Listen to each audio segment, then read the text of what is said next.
Muling sasabak si double Olympic gold medalist Carlos Yulo sa Asian Games. Ngunit sa pagbabalik niya sa continental competition, higit pa sa personal na tagumpay ang kanyang hangarin.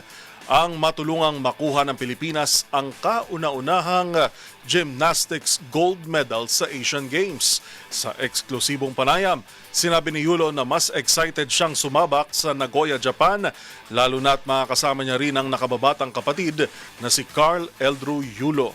Ang mga detalye sa report ni Matchpoint, Mili Borja.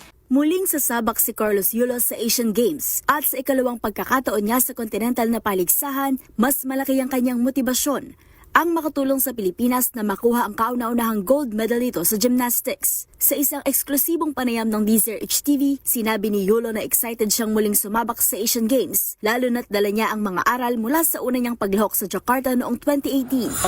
Actually, this is my second time participating po sa Asian Games. Pero yun nga po, the first time, it was a long story and it was really interesting also.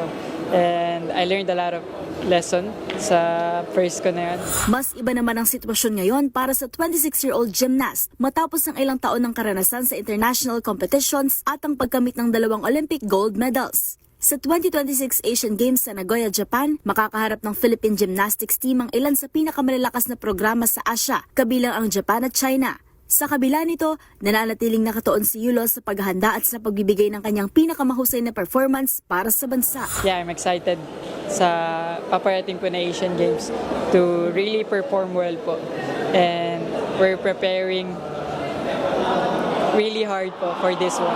Mas nagiging espesyal din ang kanyang pagbabalik sa Asian Games dahil makakasama niya sa Philippine team ang nakababatang kapatid na si Carl Eldrew Yulo. Parehong bahagi ang magkapatid ng Men's Artistic Gymnastics Squad na sasabak sa Nagoya, kasama sina Juancho Miguel Besana, Justin Ace De Leon at Zachary Cortins Nunez. Para kay Carlos, malaking dagdag sa kanyang kumpiyansa at motibasyon ang pagkakaroon ng kapatid na kasama niyang kumatawan sa bansa. For me also,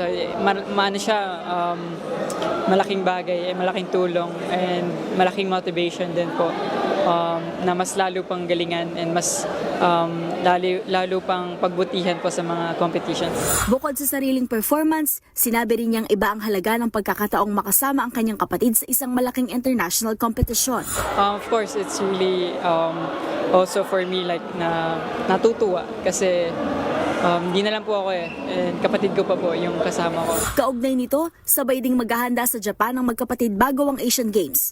Ayon kay Gymnastics Association of the Philippines President Cynthia Carrion, sasailalim sina Carlos at Eldrew sa training camp sa Tokushukai sa Japan bago dumiretso sa kompetisyon sa Nagoya. 2 linggo bago ang Asian Games ang nakatakdang pag-alis ng magkapatid patungong Japan para sa kanilang training camp. Sa ngayon, wala pa ring gymnastics gold medal ang Pilipinas sa kasaysayan ng Asian Games. Kaya bukod sa personal na layunin ni Carlos, pagkakataon din ng 2026 edition para sa Philippine Gymnastics Team na subukang basagin ng matagal ng paghihintay para sa unang gintong medyas sa kompetisyon. At ngayong mas batid na niya ang hamon ng Asian Games, determinado si Yulo na sulitin ang kanyang pagbabalik. Ngayon ay may mas marami ng karanasan, mas matinding paghanda at ang kanyang kapatid na kasama sa entablado. Kaya I'm excited and happy po na kasali po ako na makakapaglaro and madadala po yung Philippines. Para sa MBC TV Network News, ito si Mili Borja ng DZRH TV, una sa Pilipinas, una sa Pilipino.